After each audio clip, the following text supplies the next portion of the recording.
Let me see. Okay, so I like to do this game that's called a Black Joy. And so it is very easy. I am going to give you a category. You have to give me 5 answers in that category within 10 seconds. So that's it. Okay. Okay. 5 answers, 10 seconds. You can't use any filler words. No ums, ahs, us, no filler words. Hard.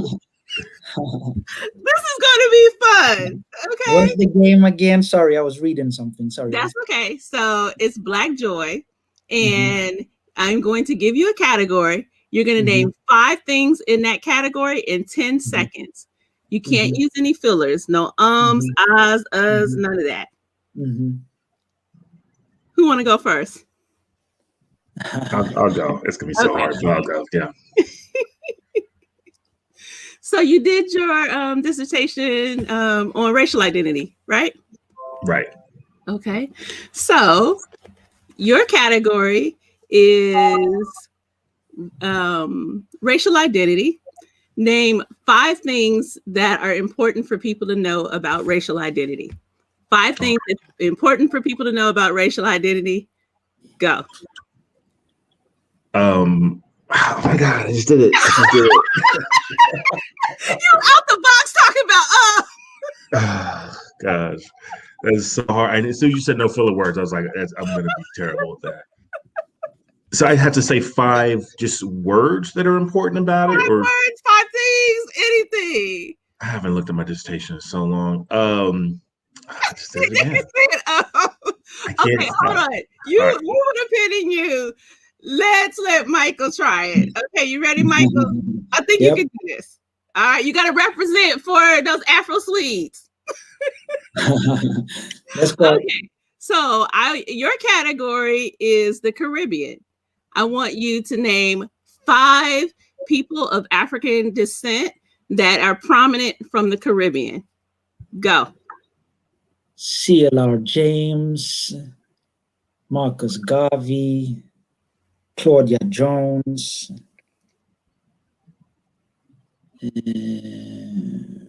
Okay, stop. I got him. That was easier, by the way. What's your dissertation, homeboy? That's more the kind of question I thought you could. I mean, I haven't looked at my dissertation in ages. Okay, you want to try one more time? I got another category for you. Sure. Yeah, okay. All right, your category. So remember, no ums, ahs, no fillers. Your category is Black women. 5 things you love about Black women. Go. Skin, hair, lips, attitude, support. That's so hard. There you go. You got it. Suppressing those filler words is the hardest part. You did it. You did it.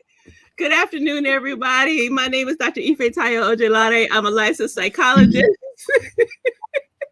And I am the curator of games. Today, I'm joined by 2 of my colleagues to have a very special conversation. I have Dr. Michael McEachran. He is all the way in Sweden. What part of Sweden are you in? Lund, south of Sweden. Lund, in south of Sweden, and he's going to have this conversation with my colleague that is here in Atlanta with me, Dr. Stephen Allwood, and we are going to talk about a subject that I think is kind of a big deal. So thank you, gentlemen, for coming today. Thank you. Glad to be here. Yeah, so our topic today is we're going to talk about cognitive behavioral therapy. So people talk about CBT, that's the short term for it. Lots of folks are into cognitive behavioral therapy. If you go to a therapist, particularly if you go to a psychiatrist, then lots of folks are like, oh, you need cognitive behavioral therapy. You can see it online and everything. And so I thought it would be important for us to have this conversation about whether or not CBT is a good therapeutic intervention or theory to use with Black people. So if you are here for continuing education, thank you, thank you, thank you. If you're not here for continuing education, but you just want to hang out and have this conversation and listen and learn, I appreciate you. Please share your energy with my guests. Let us know that you are here and that you appreciate them taking time out of their day to have this conversation with us. So as we jump in, I want to just start with a basic question, and I'll throw this out to both of you. Tell me, as you think about cognitive behavioral therapy, how would you define it for yourself? I guess I'll jump in and take that first, since that's what I do, what I'm trained in. So the way I explain it to my clients is cognitive behavioral therapy. It's an approach to therapy that is based on insight we have from behavioral science and cognitive science. And it looks at, as the name implies, it looks at the role, the influence of your cognitions, your thoughts, your interpretations, and your behaviors. And behaviors, I also include your kind of environment on your emotional outcome and your mental health. So, we know that in typical kind of conversation, we will say, this thing happened. I work with students. I'm director of counseling at Morehouse. So a student might say, I got a bad grade on this test, and then that made me sad.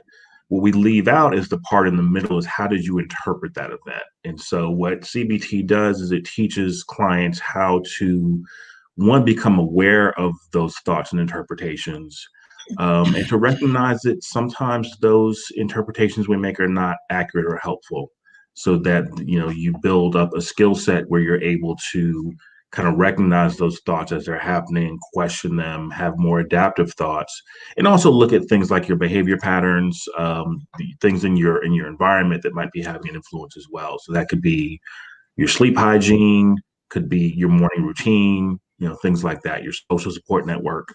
I'll also say CBT tends to be more present focused and solution focused.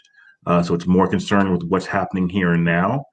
And we recognize that kind of early childhood experiences may be important for how certain maladaptive thought patterns and behaviors developed, but we're a little more concerned with how are they being maintained in the present, and kind of working in the present moment to adapt. Hope that's clear. It was very clear. Thank you. That was an excellent definition. And so, Dr. Mike Ekren, I know that you have your doctorate in philosophy, and your dissertation was focused on the philosophy of psychology, I think. You have to correct me on that if I'm wrong.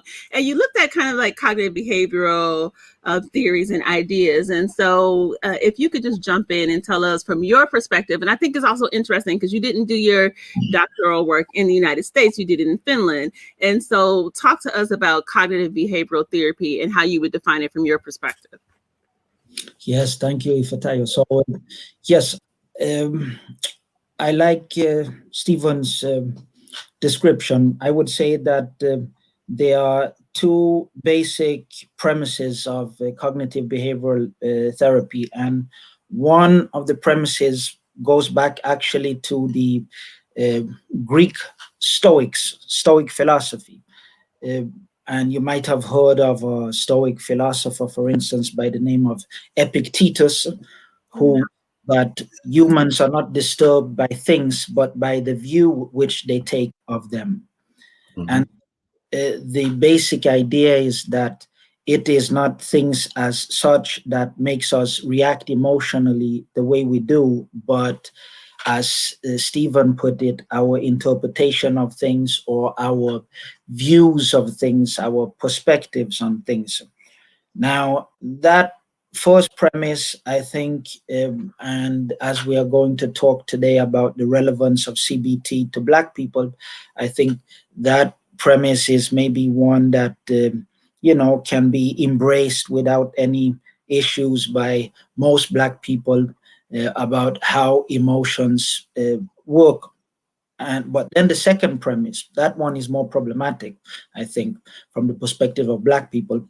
And this is also one that Stephen mentioned, and that is the idea that emotions are caused by thinking and our beliefs.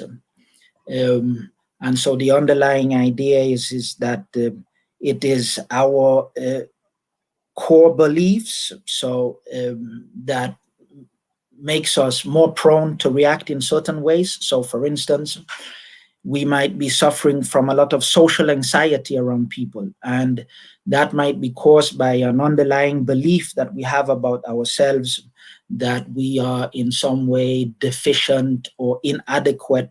And so when we are put in social situations, that tends to trigger this underlying core belief that we might have. And then connected to that is also the idea, which is key to cognitive behavioral therapy, that is that in the moment when we react the way we do, it is because certain thoughts that we are having, so-called automatic thoughts, things we tell ourselves, or sometimes thoughts is also described as maybe images that we might be flashing through our minds.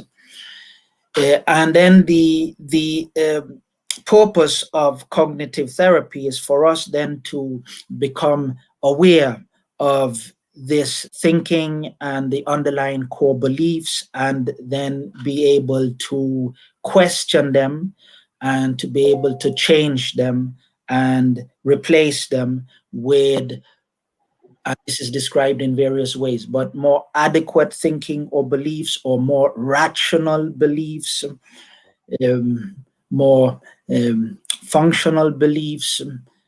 But the focus is on thinking and beliefs, and also on rationality. And so maybe we can talk more about that. I think you're muted. You're on mute. Yes. So I wanted to make a comment about that. Okay. So you're saying basically, so we have a situation. So I'm in the grocery store and somebody bumps into me. And then I think that they did that on purpose. So if I think that they did that on purpose, then maybe I need to say something back to them, because you out of order. And so I need to fix that. So if I come to you, Dr. Allwood, and you might help me see that, no, that person probably didn't bump into you. You're not that special.